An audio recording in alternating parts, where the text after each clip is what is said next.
সুপ্রিয় দর্শক আসসালামু আলাইকুম, কেমন আছেন আপনারা সবাই? আশা করছি আপনারা সবাই অনেক অনেক ভালো আছেন। দর্শক, আজকের বাজারে কেমন রয়েছে এই পেঁয়াজ রসুন আলুর পাইকারি বাজার দরদাম তা আপনারা দর্শক জানিয়ে দিব আজকের এই ভিডিওতে। দর্শক, আজ 19 জানুয়ারি দর্শক, রোজ সোমবার। দর্শক, আজকের বাজারে কেমন রয়েছে এই পেঁয়াজ রসুন আলুর পাইকারি বাজার দরদাম তা আমরা দর্শক সরাসরি ব্যবসায়ী ভাইয়ের সাথে কথা বলে দর্শক জানিয়ে দেব। এখানে আপনারা দেখতে পাচ্ছেন হল্যান্ডার পেঁয়াজ রয়েছে, তারপরে এখানে দর্শক দেশি যে মুড়ি কাটা পেঁয়াজ রয়েছে। দর্শক, তো আজকের বাজারে কেমন রয়েছে এই পেঁয়াজ রসুন আলুর পাইকারি বাজার দরদাম তো আমরা দর্শক সরাসরি ব্যবসায়ী ভাইয়ের সাথে কথা বলে দর্শক জানিয়ে দিব আজকের বাজার দরদাম।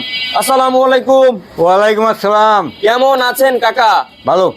আজকের বাজারে মানে মন মানসিকতা ভালো আছে তো? আচ্ছা আচ্ছা আচ্ছা, তো আজকের বাজারে কেমন রয়েছে পেঁয়াজের দাম? পেঁয়াজ আলু উভয়ের দামই কম। সবই দামি কম, একদম 10 পেঁয়াজ আলু তো 10 আছে। কয় টাকা আর কি কমেছে পেঁয়াজের? পেঁয়াজ 40 38 40 38 এরকমের দাম রয়েছে। আচ্ছা, আজকে বাজারে কয় টাকা কমছে? 3 টাকা কমছে। 3 টাকা কমে গেছে একদিন ব্যবধানে। হ্যাঁ, দাম কি এর সামনে কমবে না বাড়বে? কমার সম্ভাবনাই বেশি। কমার সম্ভাবনা বেশি। আচ্ছা, আমদানি কেমন হয়? প্রচুর পরিমাণে আমদানি আছে। প্রচুর পরিমাণে আমদানি হচ্ছে দর্শক, আপনারা দেখতে পাচ্ছেন। এরপরে এই যে হল্যান্ডার পেঁয়াজ কত? দেশি, এটা বড় সাইজ মোটা, এটার দাম কত? 40। এরপরে আর কি এই যে মেহেরপুরি মুড়ি কাটা কত? ওগুলো 34 35। আর আর আর এই যে হল্যান্ডারটা 30 টাকা। আচ্ছা, পেঁয়াজের আমদানি কেমন হয় এখন?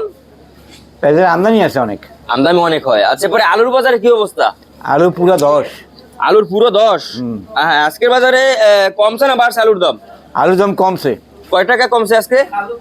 3 টাকা 4 টাকা কমছে। 3 টাকা 4 টাকা কমে গেছে। এখন কয় টাকা তাহলে মানে আর কি এই যে আপনার এই যে জয়পুরের আলু কত আজকে? 20 টাকা। 20 টাকা 20 টাকা হয়ে গেছে। আয় হায়, কয় কি দর্শক আপনারা দেখতে পারেন। তারপরে এই যে গোলালুটা, গোলালু নাই বলতে পারবো না আমি। গোলালু নাই। আচ্ছা, এরপরে আর কি আপনার এই যে রংপুর দিনাজপুর যে আলু মানে আর কি রয়েছে সেটার দাম ওই একই দাম সব। আচ্ছা, তো এরপরে আর কি রসুনের দাম কেমন রয়েছে আজকে? রসুন 205 মনে হয় বিক্রি। 205। আচ্ছা, আর আদার দাম? আদা হইলো আপনার 72 73। 72 73 এরকম রয়েছে। আচ্ছা, আপনাদের দোকান নামটা? বিসমিল্লাহ ভান্ডার। আচ্ছা, আপনার নাম? অলোক বণিক। আচ্ছা, আপনাকে অসংখ্য ধন্যবাদ। দর্শক, এই ছিল আজকের বাজারের সর্বশেষ আপডেট। দর্শক, আপনারা জানিয়ে দিলাম আজকের বাজারে কেমন রয়েছে এই পেঁয়াজ রসুন আলুর পাইকারি বাজার দরদাম। দর্শক, তো এই ছিল আজকের বাজারে আমার কাছে দর্শক সর্বশেষ আপডেট। দর্শক, এরকম নিত্য নতুন ভিডিও পেতে আমাদের চ্যানেলটি দর্শক সাবস্ক্রাইব করে রাখবেন। যাই হোক, আজকে এটুকুই ভিডিও ছিল। আর দেখা হবে পরবর্তী আমার বাবার নাম ভিডিওতে। আল্লাহ হাফেজ।